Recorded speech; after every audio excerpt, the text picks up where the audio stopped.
Oh, that's right. You're sober. Come on. I'm going to relapse with you. No, get this shit. I'm just kidding. We don't. Jimmy is trying his first Spritz Society. He gave it a sniff. He's looking at it. I mean, it does smell pretty good. Right? We don't know how old those boxes are, but I'm sure it's amazing. Right? Okay, I will say, yeah. Two Jews, both big and tall, no subject too small for the good guys. A Mother's Dream premium podcast team, make it your weekly routine. It's a Good Guys. And if you don't give us 5 stars, what are you nuts? What are you nuts? Yeah, we're the good guys, we're not the great guys. We're just so good guys. Whoa. Mazel Morons, welcome back to the Good Guys podcast. We are sitting here with a young man named Jimmy Donaldson, MrBeast, Beast Game Season 2, Amazon Prime. Thank you. Thanks for having me. I'm excited to chat with both of you. We were just catching up. We had never talked before, so it's been fun sitting here. Yeah. Such a huge fan. And Jimmy did mention that he may have been a fan of mine, which is a pretty cool moment. He came in here, honestly, I didn't like it. You know, you were some might call it fawning over my beautiful co-host. Bro, Ben. when you were posting memes, you were on top of the world. Yeah. The meme game was fun. These were simpler times. We were just making jokes about relatable humor. We weren't thinking about how do we monetize any of it. Those are the good old days of Instagram. And you were just like studying, how do I crush it on YouTube?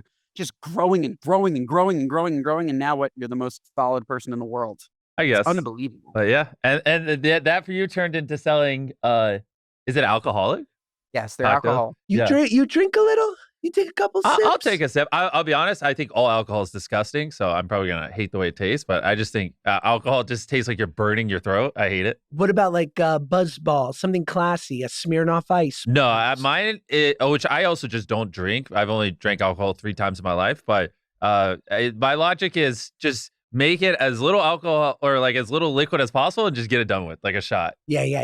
Yeah. That's smart. These are 4.2%. You don't taste them at all. The goal is like low ABV, sessionable, better for you, but in the alcohol. Like you can drink it and then drive type alcohol. You could. A Tesla. I can't say that. You can. You can. I can't. So you're saying that this is the perfect drink before driving. Yeah. We're off to a great start. His PR team's spazzing out. It'll be a miracle if this makes this to the cut. Nothing goes better with the afternoon grind. The afternoon drive with your Sunday stroll. Society. Sprint Society.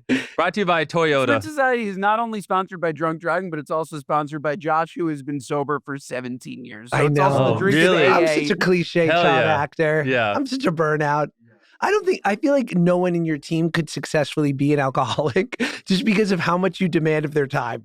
Yeah. Well, you also are who you're around. And like, Sure. I just like being around people who, make me a better person. And if I was surrounded with a bunch of people who drank, the probability of me drinking goes up exponentially. So I just try to have people who around me who don't really have vices I don't want, Are you okay being altered in any way? Like a little weed, a little, No, not interested? I don't like doing things that mess with my brain because I need my brain, functional, if that makes sense. And is that, I don't mean to be presumptuous, but is that video games for you? Is that kind of like a way for you to quiet your mind and space out for a minute? Yeah. Really? For me, it's video games and food. I struggle. I don't, drugs, alcohol, none of that like really entices me, but food, that is my drug. Like it's so hard not to eat. You're on the right podcast, babe. Yeah. How have you ever been fat? Like, were you fat previously? I was a fat walrus like 2 years ago. How walrusy? I was 40%. You're talking to 2 former heifers. No, okay? I was 40% body fat. I was 240 pounds. I think I'm currly 40% body fat. That sounds nothing. You're probably Jimmy, like I'm the 25. lowest I've been in 6 years. I'm 238. How tall are you? Know it, though. 6'2". You wouldn't know it. I carried a lot in my hips. Okay. I'm big hips. I don't know. Big thighs. I have tree We trunks. call him CC Sabathia. Wait, I don't get that. CC Sebastian? He's a very Rubenesque pitcher formerly for the New York Yankees. Okay. 6'7", probably like 400 pounds. He didn't look he's like he should be that athletic. Gotcha. Yeah, because you did go through a bit of a fitness journey. So tell me, paint the picture, because I love to eat bad food. 240, you're by yourself, you need to decompress. What are you ordering? What's the DoorDash? God. The DoorDash for me is this local Ninja Hibachi place, chicken and rice. It has killer white sauce. The white sauce alone is probably like 400 calories. You just drench the chicken and rice with white sauce. And then it got so bad, I'd start ordering 2 of them, which like one is like enough to feed like 3 kids. You know what I mean? Like 2 grown adults. But then eventually, because I was just so fat, I was like, you know what? 2. And then that's when it went downhill and the weight just kept skyrocketing. And did you feel bad? No, I felt great. It was so fucking good. That's the problem. Like, I don't feel bad after I eat tons of food. I feel awesome. I feel energized. I feel alive. I feel the best I ever feel after eating a shitload of food. Wow. Yeah. That's good. I was always filled with remorse, regret. I did that with Thai food. I started ordering 2 pad Thais and 2 sides of peanut sauce. Oh my and then it was God. like, Ben, Yes. Ben, okay. That peanut Go on, sauce. go on Ozempic, okay? Go on Ozempic. Just quiet the food noise and get off it. Yeah, maybe Feastables does a Ozempic collab.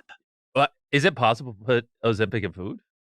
They just launched If a pill. anyone could figure it out. That would be crazy.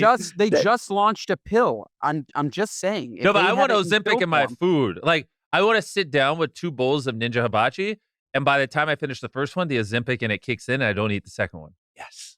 I love it. Yeah. I love it. Is there anyone in your life, because when you're, as powerful and successful as you are, who tells you no, like who goes, Jimmy, maybe not 2 hibachis. Yeah. Maybe not so much white sauce. I have the opposite problem most people. Everyone in my life says no because I don't surround myself with yes men. It's fucking annoying. Yeah. Because I'll be like, nah, I think it's important I should get like at least 8 hours of sleep so I'm not grumpy. And they'll be like, nope, you need to get up at this time. Who cares? And then just be like, nope, too bad. And I'm like, what?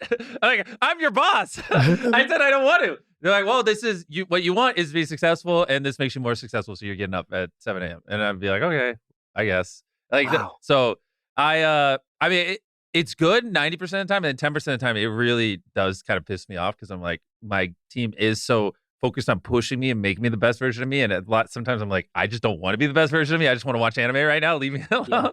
Yeah. But it's good. How big is the team? How big do you think my team is?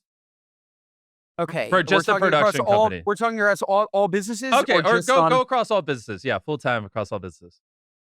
I mean, Feastables alone, I feel like you probably have like 600 employees. Oh, close. Yeah, we're at 5. We're 550. Yeah, so close it down 600. What am I, a genius? Pretty Yeah. good, Ben. What a guess. Pretty Are good. you kidding me? It's He pretty good. just scraped our LinkedIn's right before the podcast. He's like, oh, how did I know? I don't know. But what is Feastables? Like 300? No. Feastables is around 100. But most of it's a Really? production company. That's like 350, 400 people. Because Wow, Feast Games and all the big shows we're doing. Because it's right now we're not, we're working with Co-Man, so it's not like we are like actually running the manufacturing lines that make the bars, so because since cacao prices are skyrocketing, so many chocolate lines are shutting down, so we're just picking up lines that are now vacant because Sure.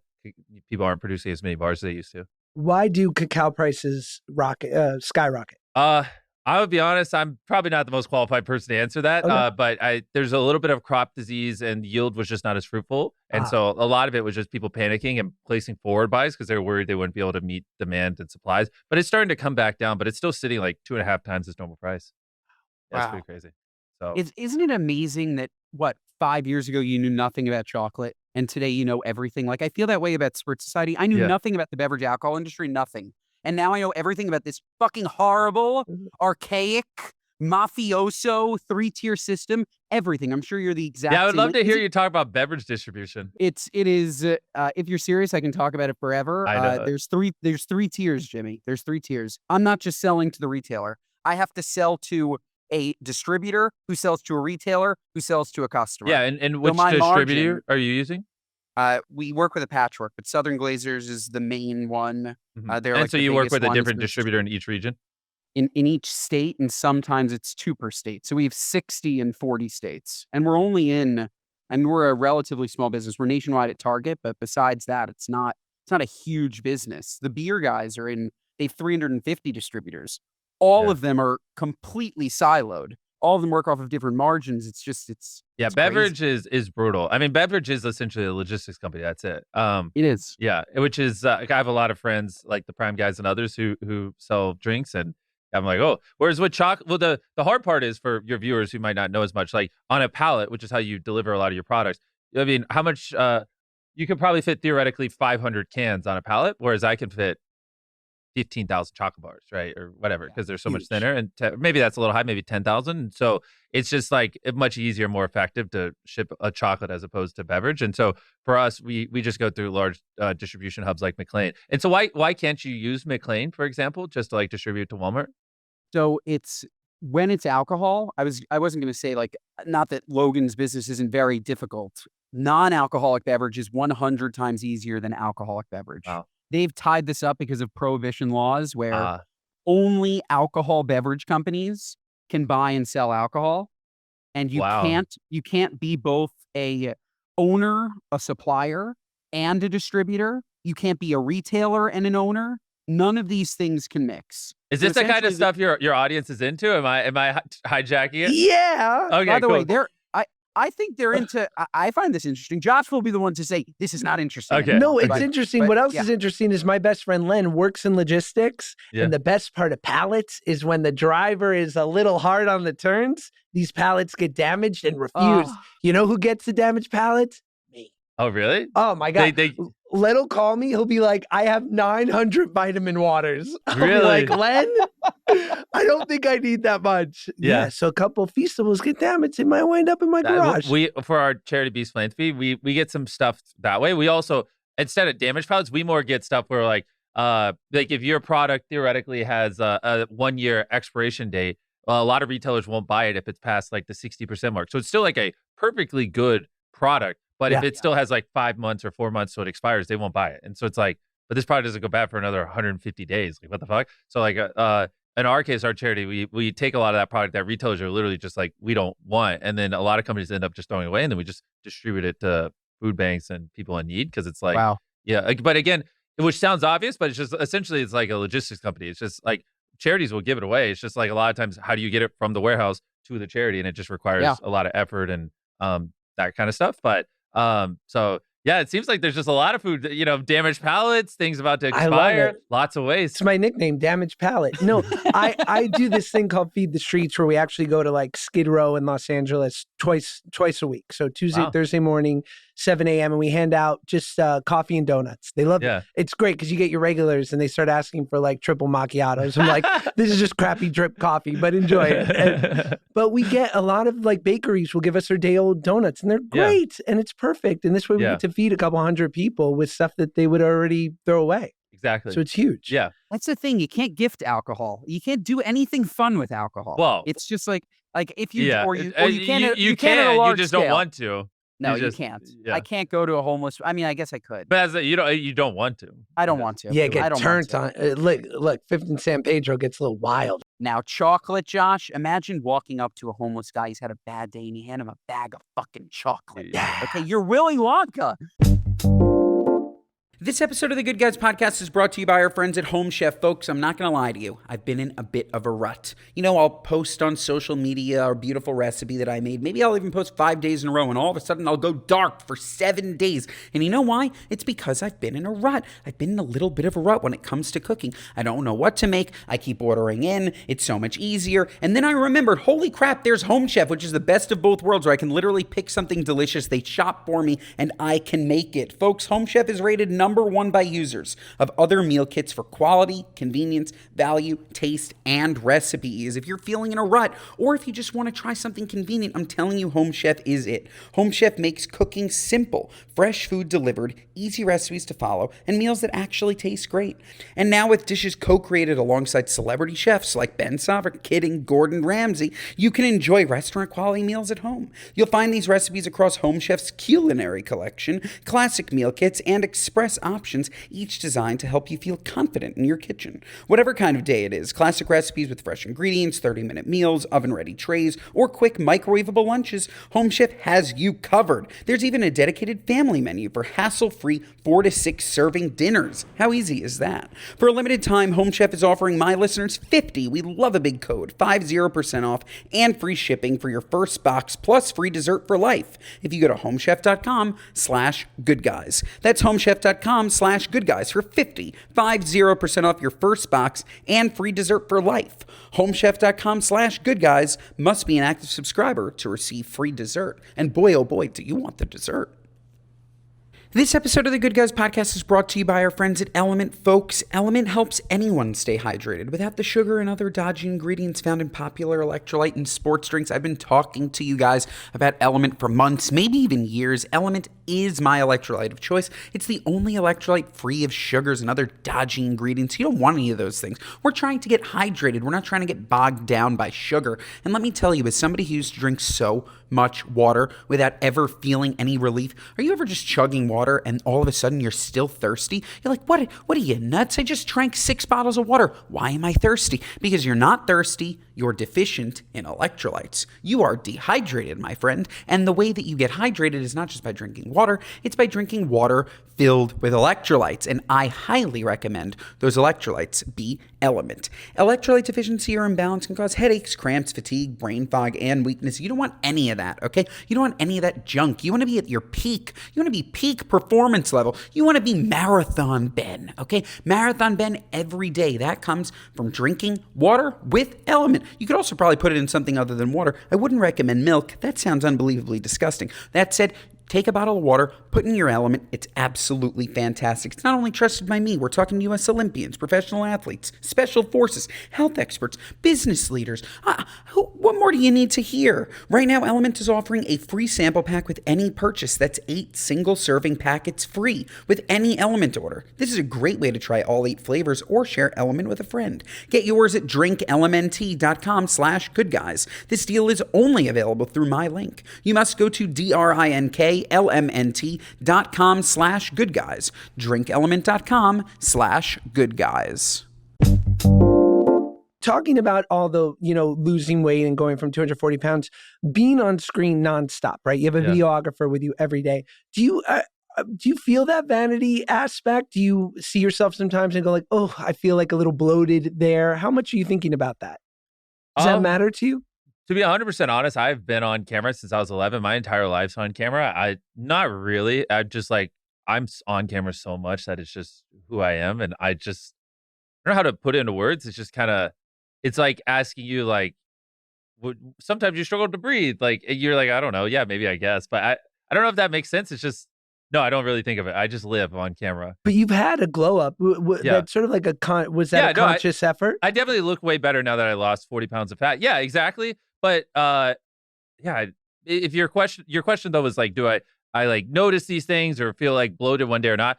No, I mean, the honest truth is I just like wake up and I film 28 days a month because, Wow. We have multiple channels, we have multiple shows, and I'm just literally always filming. And I'm just so used to being on camera. Like, I just don't even think about it, to be honest. Are we flying private? I'm not today. He's not. He's not later today. Tell him where you're going later today. I'm about to fly to Dubai after this. It's like a couple of times here and there, but for the most part, commercial. Because the thing is, like, I try to set a good example for a lot of my employees. So actually, like the last couple of months, I mean, I've flown Southwest, I've flown Spirit, I've flown, because I fly with my team on videos, and a lot of times our shoots, like, things move around last minute, so they're the only ones that are available. So no, like, if I'm down to fly in the back of a plane, then sometimes the team has to as well, Yeah, wow. Cut to row 13 on Spirit Airlines, and Jimmy walks by and is like, yo, am I tripping? Bro, they're so, like, people post photos of me there too, but I wear like a COVID mask and a hoodie, and I know airport floors very well. I just like stare at them as I walk through. Do you raw dog a plane flight? Like, will you just stare at like the monitor showing you like the distance? No, hell no. It's planes. There's 2 purposes for planes: anime and sleeping. Got it. Name anything else you do on a plane. Work. Like, it's You're fucking crazy. Who wants to work on a plane? I wanted to start a concept, Jimmy, called airplane mode, where you literally go in. It's like a WeWork, but it's airplane mode. It shuts off when you walk in. You have no service. You get dedicated work done for that 6-hour period. That's what I do on a plane. I can't sleep. I can't sleep on planes. I don't know what it is. I work on planes. Yeah. That's it. Well, it depends what time you're taking the flights. Like, you probably just don't fly a lot, like, throughout the middle of the night. That's true. In my case, there's basically like, hey, when you land, you instantly start filming. So you either sleep now or you just don't sleep at all today. And then I'm like, okay, I'll just take melatonin until I can't open my can't open my eyes. God damn it. But yeah, There's that, and the other thing though is obviously Wi-Fi sucks, but I think once Starlink becomes like more widespread, Yes. then I think work will be way more fun on planes. It's so. Have you ever flown JSX? Do you know that airline? I don't know, but I've flown on planes with Starlink, and I'm like, oh my god, this is the It's like greatest thing it's like ever. a regional, like semi-private, but really like inexpensive for what it is. They Yeah. have Starlink. I could literally fall down a rabbit hole for 3 hours on TikTok. It's that level of Wi-Fi. It's wild. I don't know why doesn't every airline use Starlink? I say the same thing. Like once enough of them get it, I will only book flights exclusively on planes with Starlink. Like I don't care. Like, oh, this has an extra 1 hour layover. I don't give a fuck. They're Starlink. Yeah. I'm on it. Biscoff, who cares? Starlink. Who cares? Biscoff. Keep Bro, your I'll sit in the cookie. back of the plane if it gives me Starlink. Like I really don't care. Starlink is amazing. Yeah. Wow. It's amazing. Yeah, I mean, Flies. I probably most people listening to this haven't used it, but like for reference, like when I filmed in Antarctica, the only way to get any signal is Starlink, right? When I film in the middle of Malawi or Zimbabwe, or when we go to these countries to build wells or do projects, like you can have internet just like you have here in the middle of where are we even at? Are we in LA? West Hollywood, yeah, Los West LA. Angeles. Sorry, I travel so much I don't even know where I'm at. Fair But enough. like you'll have equivalent internet of here. You can have in the middle of fucking Malawi, 6 hours away from the nearest city. Like it's crazy. Starlink is like literally magic. It makes no sense. And nobody talks about it. Nobody cares. It's just like Elon Musk is the worst. Like, how about he literally gave you Wi-Fi in Antarctica? Yeah, Like, you I want to know the even crazier part, which no one talks about. No one talks about. Is you can put a Starlink on the top of your car. So we had like this like 4-hour drive in the middle of Africa. Just, I mean, bro, you couldn't like your car breaks down, you're just dead. Like the service doesn't exist here where we're talking about. We're going like the roads don't exist. We're talking you take a road to take a dirt road to take a gravel road to take a grass road to like it's not even a road. You're just like driving through a field type like villages, and you just put the Starlink on the top of the car. Perfect signal the entire car ride. Wow. Do you feel a kindred spirit in Elon Musk in the way of like you kind of both look at things that are the status quo and say, why does it have to be this way? Yeah, I mean, I wish Elon would tweet less crazy things so it'd be a little easier to support him. Sure. So you got to separate the two. But yeah, in terms of what he's accomplishing with SpaceX, I mean, there's no doubt that it's going to fundamentally progress humanity in unfathomable ways. I mean, in our lifetime, someone's going to go to Mars thanks to SpaceX. Yeah. Like, I really do believe that. I mean, that's not guaranteed, but in my personal opinion, I think that'll happen. What will definitely guaranteed happen is no matter where you are on the planet, you'll be able to have high-speed internet thanks to Starlink. I mean, so his businesses are fundamentally doing just insanely positive stuff. Have But you yeah. guys chatted? A couple of times, not super in depth. But yeah, it's like I liked it better when it was like 5 years ago. I could be like, fuck yeah, I love Elon. He's amazing. And then people not bring up, well, one time he tweeted that he's gonna get Taylor Swift pregnant. I'm like, he did? Sure. Okay, I don't know. But anyways, his businesses are freaking awesome. He's changing the world for the better. So you gotta like I guess separate the two, or people are gonna call you crazy things. Screw those people. I don't know. Like how good he's so good in so many really important ways. All right, so he says some weird stuff. Like the good outweighs the bad. Yeah, do you think a guy who's building rockets and taking us to Mars while, getting us up off fossil fuels and putting chips in brains is going to be a normal dude? I mean, that's what he No. says himself. Yeah, it never was Exactly. going to happen. Yeah, gotta be a No. little crazy to attempt the things he attempted. I know a lot 100%. of I know a lot of other eccentrics that aren't doing 1/10 of what Elon's doing. Okay, there's a guy who hangs out near my local 7-Eleven, Roberto. He's a nice guy, but he's I think one where I was thinking about this earlier, one way that Elon messed up that you clearly did not. I would imagine that both presidential administrations have asked to work with you in some respect, Yeah. and you didn't do it, right? Well, Have they reached I mean, out? honestly, we just don't do anything political just because we do so much where we help people in need. Yes. And like, it's like Beast Philanthropy, the second I start taking a side politically, is instantly going to be half as effective because then, Right. the other half of the aisle is just not going to support it or help it. And we feed hundreds of thousands of people a year. And, we just did a project where we're getting 2 million people clean drinking water. And with Feastables, we're getting a lot of kids out of illegal child labor. And so it's just not worth it in my case. Like if we Yeah. actually want to have maximum impact. But yeah. Yeah, it's so smart. I'm sure that the answer is just going to be that you don't care, as you shouldn't care. But as somebody that has, again, I have such a modest platform in comparison to a Josh, in comparison to a you. And every day I will get, why aren't you talking about this? You have a responsibility to talk about this with your platform, blah, blah, blah. Like, how do you just tune out? Do you just tune out all of that noise? No, I don't and tune it just out. say- It's just we Yeah. do have a responsibility to use our platforms for good, which is why we do. That's why we used our platform to raise $40 million to get 2 million people clean drinking water last year, and that's why we're using it to get kids out of illegal child labor through Feastables, and we're doing these things. But so yeah, I use my platform. But good on your terms, Yeah. not good on their terms. Good on what you know is good. Yeah, if people are complaining and saying I should help people in ways different than how I'm helping them, they can do it. But yeah, so Yeah. which for the most part, I think people get. So I honestly, I don't get that much. How much of comments are you taking in? Oh, way more than I should. I Yeah. love it. Tell me Way more everything. than I should. Yeah. But I'm imagining Jimmy on the pot. You know, he's yeah. got 5 minutes to himself. He's like, team, leave me alone. And just typing. Well, we just dropped Beast Games season 2 today, and I mean, like, before I even came in here, I had to get at least a quick 20 minutes scrolling Twitter, read what everyone's saying about it, read the Beast Games subreddit. I had to just hit all the beats, see what everyone's thinking. So it's interesting though, because I've read I probably spend an hour and a half a day reading comments or tweets or whatever about me and our content. And I've probably I have read probably over millions at this point over the course of the last 15 years.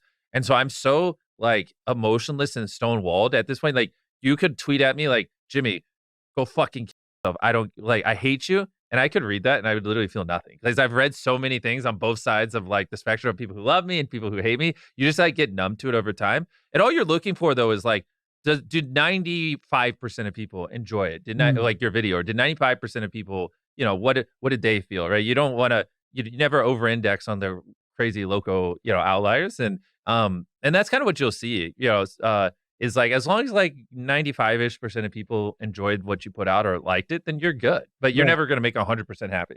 And then do sometimes comments stick out where it maybe confirms a suspicion you had? Like, ooh, this one little thing could be better. And that comment, they saw it too. Yeah. No, I mean, I could give you practical examples. After we dropped season 1 of Beast Games, a lot of the reviews and a lot of comments are like, we don't like how much randomness there is. Like, we want the winner of the largest cash prize in history to win it because they like earned it, not because they flipped a coin and got lucky, not because, RNG. And we really took that to heart. And so in season 2, we completely removed all randomness and we made it very skill based. And I think it's much better for that. And so that was one thing. Another thing I saw a lot, like I love watching other people react to our content. And I just like, I look at their eyes, I look when they look away, and we like mark it down. And I have people go through and study it all and then give me like graphs of it. And like, and a lot of people didn't like in season 1 how we had 1,000 people, because the whole point of like reality competition shows is to fall in love with the characters and get to know them. It's impossible when there's 1,000 of them. And the only way you would do it is to ignore majority of them and just focus on a small subset.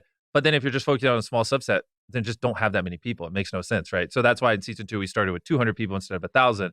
And the show's much better. And so like before I came in here, I was literally reading the subreddit, and every single post is like, oh my God, there's no RMG. It feels so much better. There's less people. We know the contestants' names. This is great. And I was like, perfect. Like that's an example of like, and taking a bunch of feedback and applying it, what I mean? And so yeah, it works really well.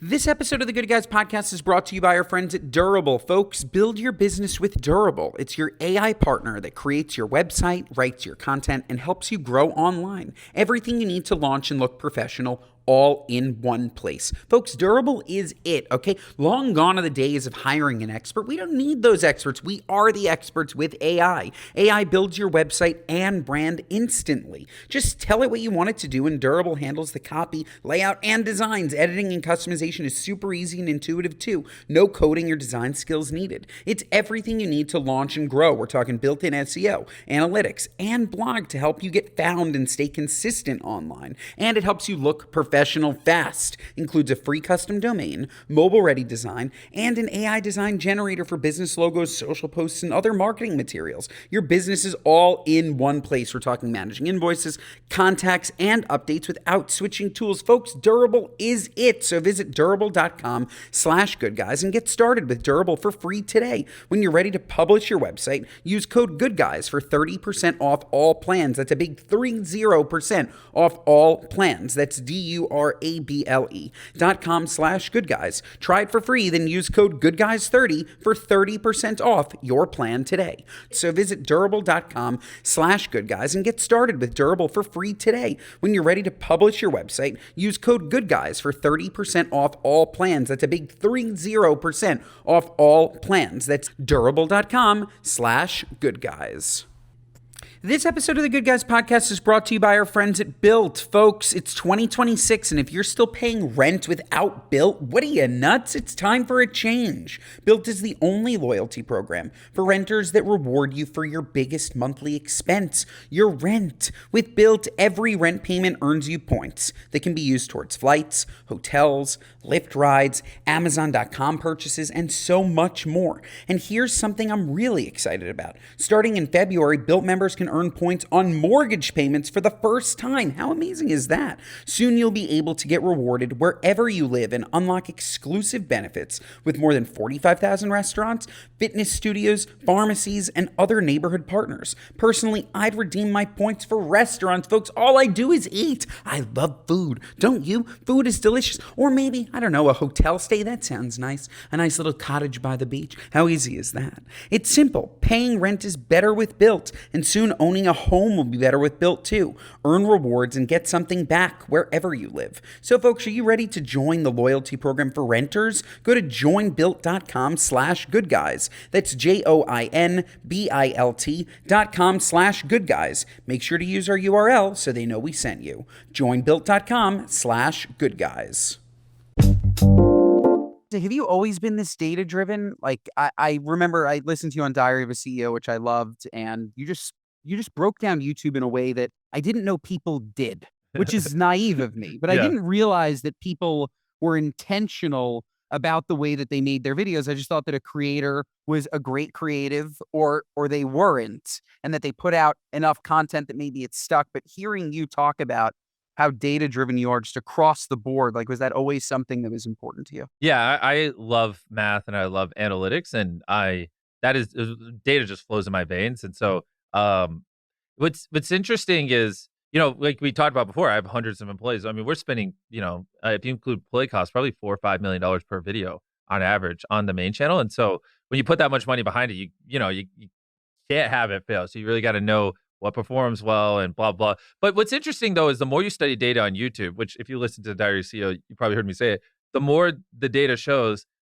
that to do well, you just make good content, right? And then what is good content? Well, good content is what the viewers actually want to watch. And then it's like, you're not studying the algorithm. You're not studying, you don't get views on YouTube by tricking the algorithm to promote it. It is way too sophisticated, way too refined. You get views on YouTube by giving let me tap hang up on my phone. Someone just called me 10 times in a row.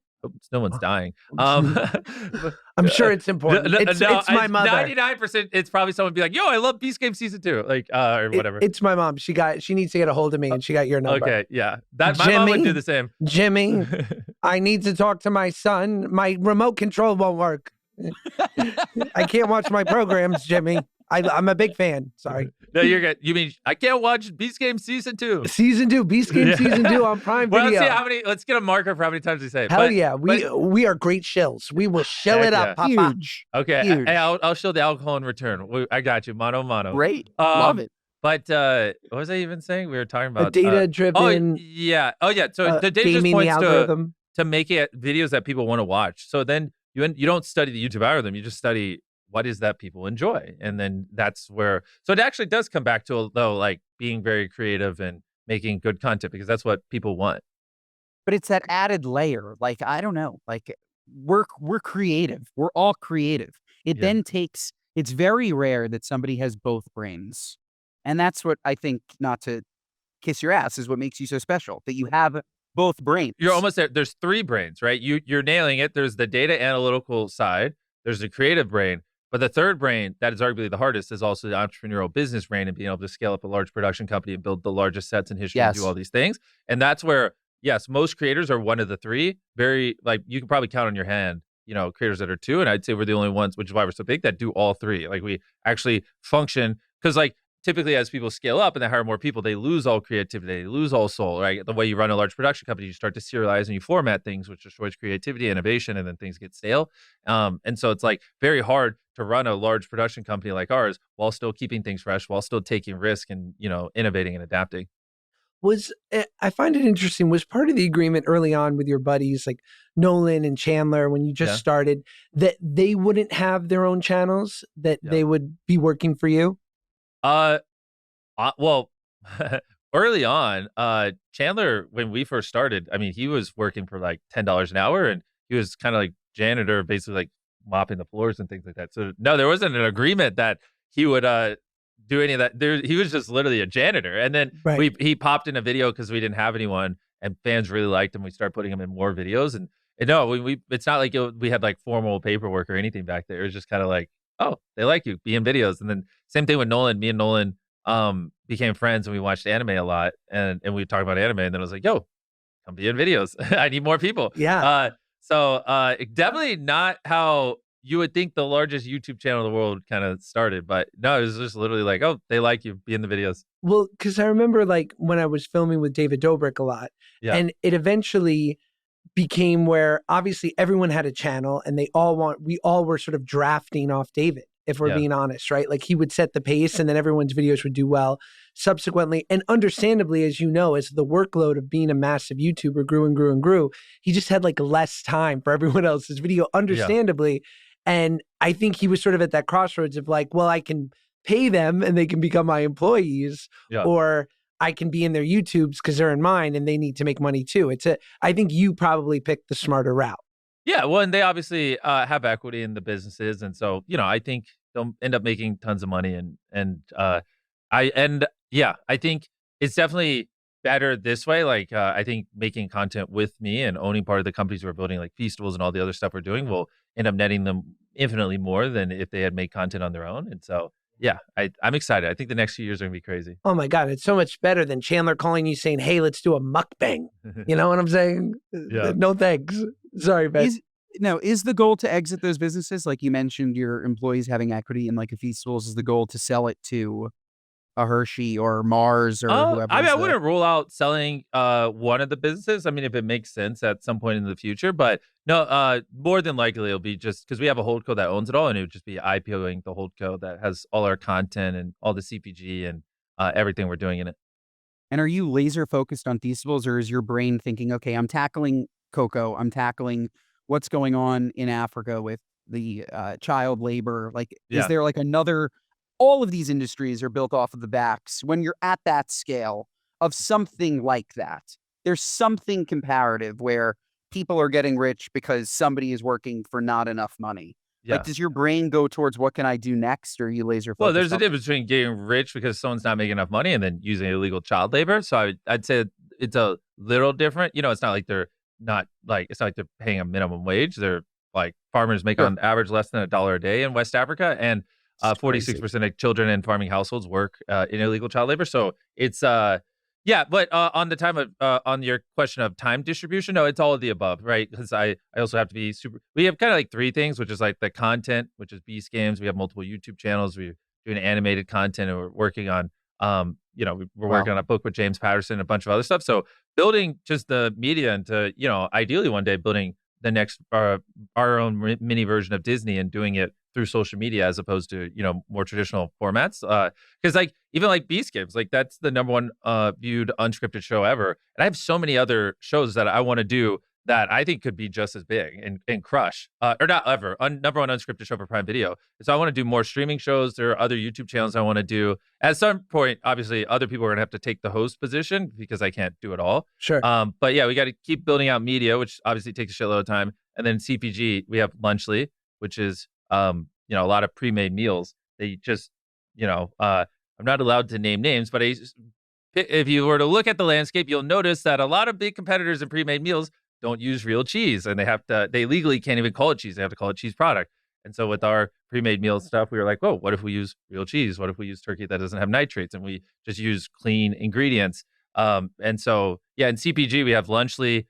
What most people don't even realize, we also, last year we had the number one selling action figure in America. So the Beast Labs toy, it crushes. But this is where we deviate and then Feastables. Yeah, and We CBG. deviate, Jimmy. I like a cheese product. I like cheese adjacent. I actually I don't like that think it tastes Velveeta good. brick. I like oils. I want hydrogenation. I do it. You should try. I think real cheese tastes better than fake You're cheese, right, but maybe you're that's right. just me. Funny that.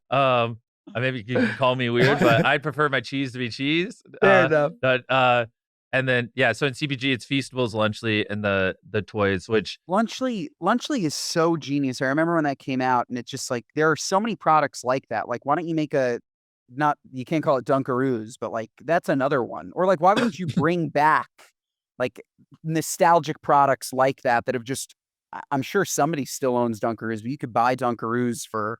I'm good. We have plenty going on there because Lunchly has lots of expansion to do over the next few years, and same with Feastables. And so that's enough for on the food CPG side and of businesses that we wholly own. But yeah, and then toys. Like weirdly enough, like how much do you think we sold in toys last year? Oh, this is a tough question. Let me do it. $190 million. Why that number? Because I've heard you say that your businesses are 9-figure businesses before, so I didn't go billion, but I don't want to undersell you. Papa. Well, we're talking about just toys. 50 million? It's higher than that number, but is all I'll say. But yeah, so like so those are the three vectors that make up CPG, and yeah, it's been going pretty crazy. And then the last one is just software stuff, and that will make a lot more sense in 6 months. But the only hard part about doing physical products is we just have a very global audience, and 1 in 10 people on the planet have watched the MrBeast video in the last 90 days. We've done 6 billion views, 800 million of which are unique individuals. So literally, factually, if you grab 10 random people on the planet, one of them statistically has watched one of our videos in the last 90 days, just on MrBeast videos, not even including Beast Games or anything else. And so it's so the problem with like chocolate is it's hard to ship, and Lunchly needs to be refrigerated. And so we need to be working more with bits, not atoms, and doing things digitally, because then instead of reaching a fraction of our audience, we could actually reach the entire thing because everyone has a phone. And so we've been working on that for a while, which I think it will all make a lot more sense at the end of 2026. So at the end of this year, I think people will be able to see like, oh, I see how this is like a really, really solid long-term business. And then, yeah, maybe sometime in the near future we IPO so people can own part of the upside and it'll be fun. I love that. See, Josh, that's the difference. Yeah. This episode of the Good Guys podcast is brought to you by our friends at Quo. Folks, 2026 is the year your business stops acting like a game of telephone gone wrong. Scattered messages, missed calls, and who's handling this shouldn't be a daily ritual. A modern communication system is like giving your team a GPS instead of a treasure map drawn by a toddler. Who wants that? Everyone stays aligned, responds faster, and no opportunity disappears into the void. In that moment of clarity, you'll catch yourself saying, all right, let's Quo. And that's why today's episode is brought to you by Quo, Quo, the smarter way to run your business. Quo is the #1 rated business phone system on G2 with over 3,000 reviews, built for how modern teams work. That's why more than 90,000 businesses, from solo operators to growing teams, rely on Quo to stay connected, professional, and consistently reachable. Quo works wherever you are, right from an app on your phone or computer, and lets you keep your existing number, add new numbers or teammates in minutes, sync your CRM, and rely on seamless routing and call flows as your business scales. Your entire team can handle calls and texts from one shared number. No more missed messages or disconnected conversations. Everyone sees the full thread, making replies faster, and customers feel genuinely cared for. Folks, make this year where no opportunity and no customer slips away. Try Quo for free, plus 20% off your first 6 months when you go to quo.com/goodguys. That's quo.com/goodguys. quo.com/goodguys. Quo, no missed calls, no missed customers. I wish you were here, Ben. I'm in awe. You're my Why friend. aren't you with us? I know. Yeah, I should have been. I'm in Florida. I should have just flown in. I have a 7-month-old baby. Bro, bring the baby. I know. I really should have. Bro, I would have loved to have you at the premiere last night. It was fun. I would have loved I to know, have he been would have there. loved Bro, we it. could have Jimmy, I handed would have out- loved to have been there. We would have loved to hand out some, Oh. Spirit Society. Spritz. Sprit. Spirit Love it. Society. Sprit. Oh, I read that as Spirit. I'm stupid. You're not stupid, Jimmy. Pop it Please on tell me air. I'm not the only one to ever call it Spirit Society.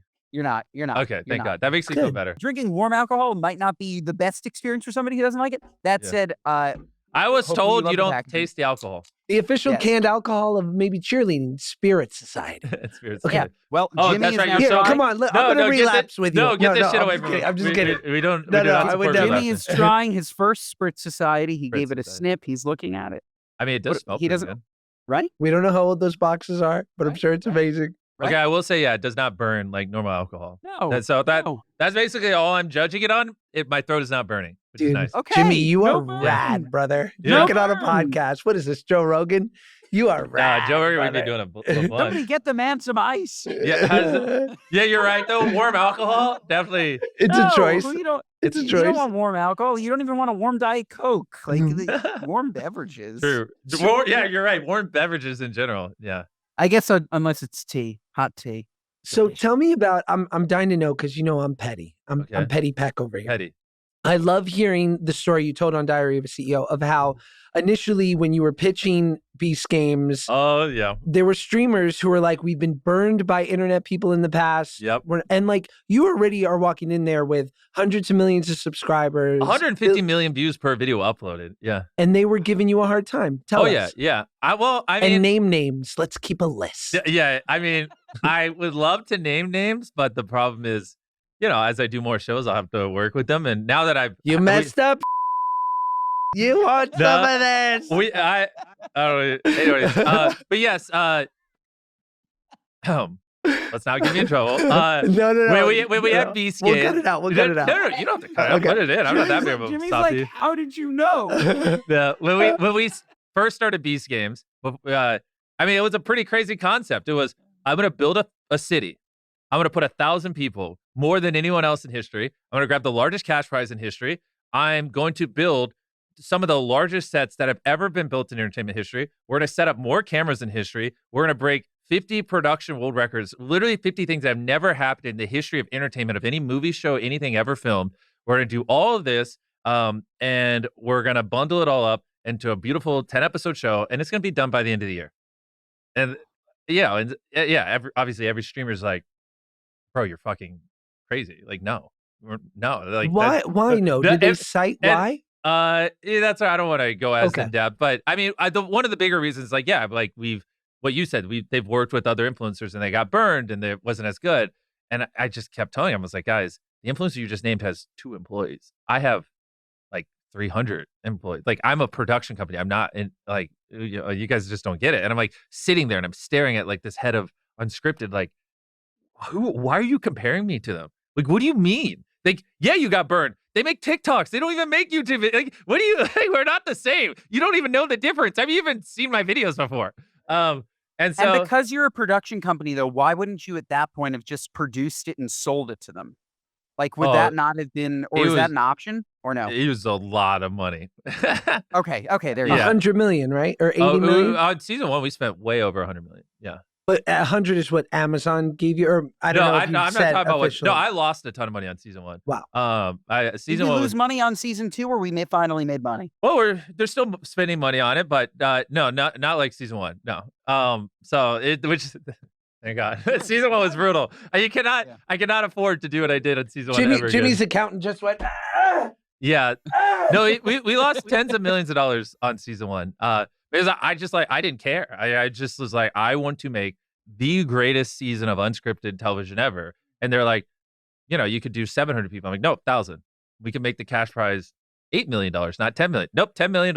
It is what it is. I just held the line and we made the biggest season to ever exist. And then but the thing is too, like not a lot, but some of the money we spent, well, I guess a lot of money spent on season 1 was just because we had never done it. No one's ever done it before. And there was a lot of efficiencies and ways we set up the 1,000 cameras that, we could save a couple $100,000 here. We could save a couple $100,000 there. This control room, you could save a couple $100,000. And these things add up. And like, there's the worst rainstorm in Canada in like the last 7 years that caused like a 3-day delay and like $1.5 million in damages. There's like, but all these things add up over 10 episodes that like, we just avoided in season 2 because now we got our reps in and stuff. So that was a big part of not losing money on season 2 is we just kind of did it. But no one knew what to expect because it's just such a large undertaking. Like, I've also because we built a new city in season 2.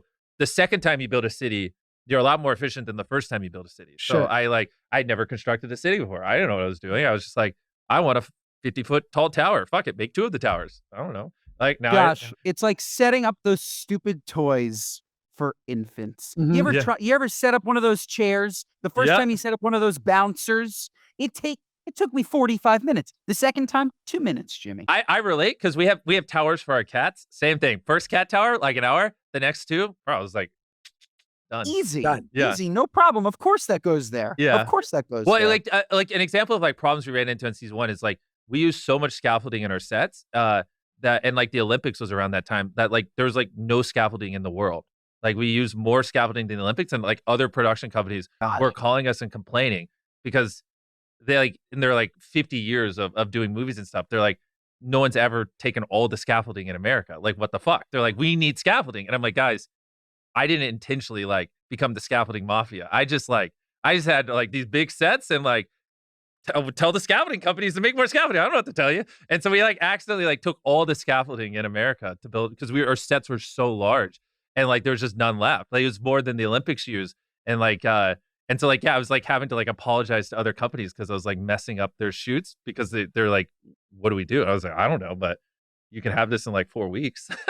That's so like, unreal. but those are like Josh, the kind are you of things. thinking we what figured I'm out. thinking, Josh? Are you thinking what I'm thinking? Scaffolding company? What? Scaffolding fucking company. I mean, Yeah. how Me did you and just not go to New York? There's nonstop scaffolding all the time in the city. We It feels like we're there's gonna more start than a enough. scaffolding company. Betty and Josh's scaffolding. You come Yeah, to us. we could do There'll be pull-ups no on it. shortage. We could, like the Dominican kids in New York. Yeah. It'd be great. Yeah. Beast Games will be your number 1 client. I would love to. Yeah. Here you go. We're in. Okay, We're so in. is there a moment either halfway, a quarter of the way through, 3/4 of the way through? Do you have any stomach drop moments where you go, oh my God, is this going to work? Oh, all the time. Yeah, I mean, What was one moment in particular? well, in season 2, we did a collab with Survivor where like we literally went to Survivor Island and Jeff Probst hosted an episode of Beast Games.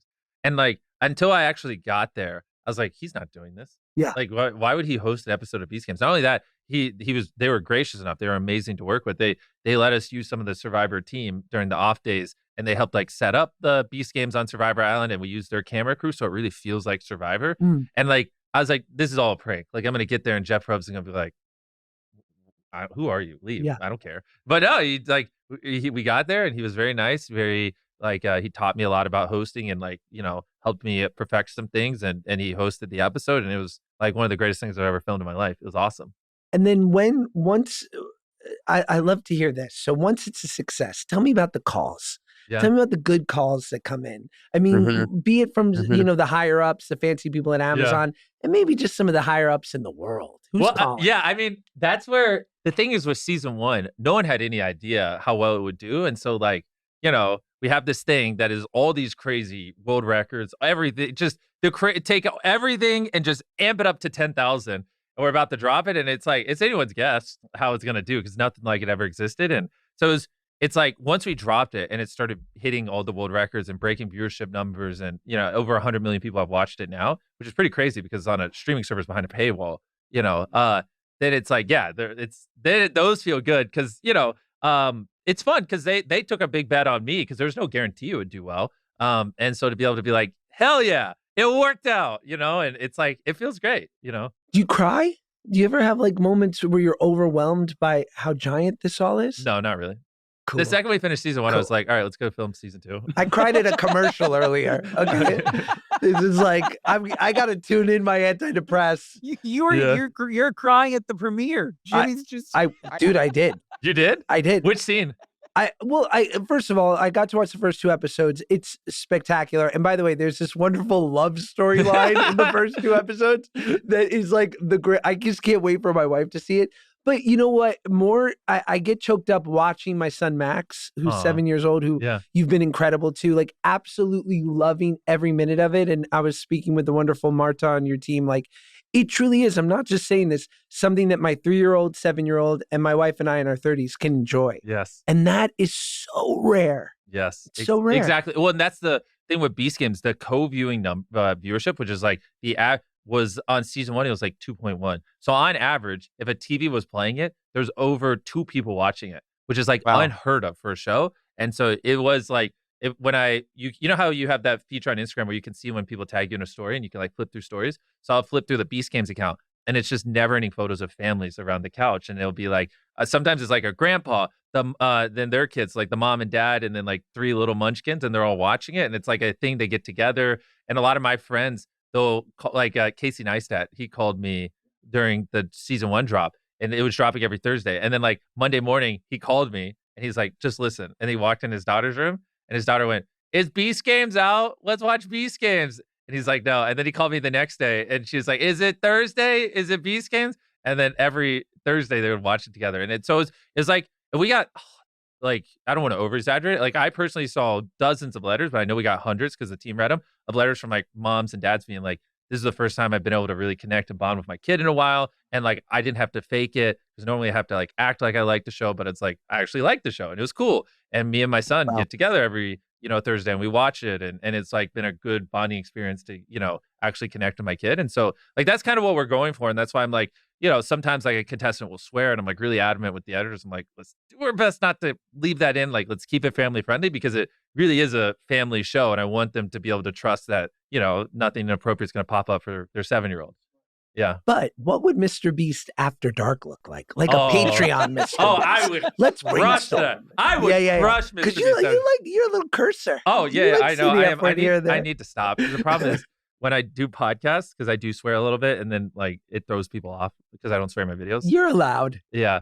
No, it's a bad habit. There's no benefit to having those words in your vocabulary. Like, there's literally zero benefit whatsoever. It's just a lazy way to communicate. But yeah, Beast After Dark. Oh, we could do some crazy stuff. Like if it was like pure unhinged, like guaranteed this stuff would never hit me like PR wise. Like, I mean, I would be doing some like Mario Kart, but like every lap you have to finish like a whole can. You know what I mean? Or like some stuff like that. Like, hell that would be crazy. Imagine that. I have some friends that play it. I don't drink, so I don't usually do it, but I'll just watch. So though, before you finish the first lap, you have to finish a can of beer. No. Yeah, and then you have to stop at the finish line, crack open the next one, and then you don't have to drink on the second lap. And they'll do like maps of 5 laps, and then on the third lap you have to finish a can, and you have to do the last 2 laps, and then they'll do a circuit where there's like multiple maps. And then it's just funny because like towards like the second race, I mean, they're just like slamming into the wall or like just doing stupid stuff. North Carolina knows how to party. Yeah, it's like really funny. Or have you guys ever heard of a game called Jack in the Box? Mm-mm. It's just like a silly little party game where like questions will pop up, and then you all submit answers on your phone, and then it'll show you what. Yeah, like Whiplash. Yeah, exactly. The fucking best. Yes, Whiplash. Is so fun. Bingo. Yes. Whiplash is great. And so Whiplash After Dark, make everyone drink, or not make, but have everyone drink a bunch and then play Whiplash. Like, that would be hilarious. You need to buy Quiplash. I think about Quiplash more than most. It is so underrated. It is the number one way. You're talking about like ways to reach everybody across the globe. It's an app. They can download it.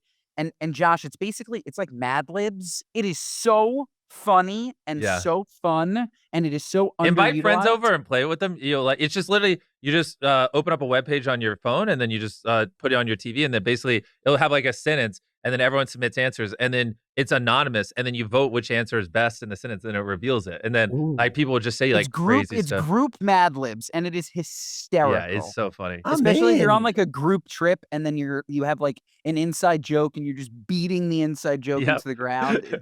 Or you just put the most offensive things imaginable in there. Oh yeah, this is prime After Dark. You should see me and Ben's group chat. Canceled city.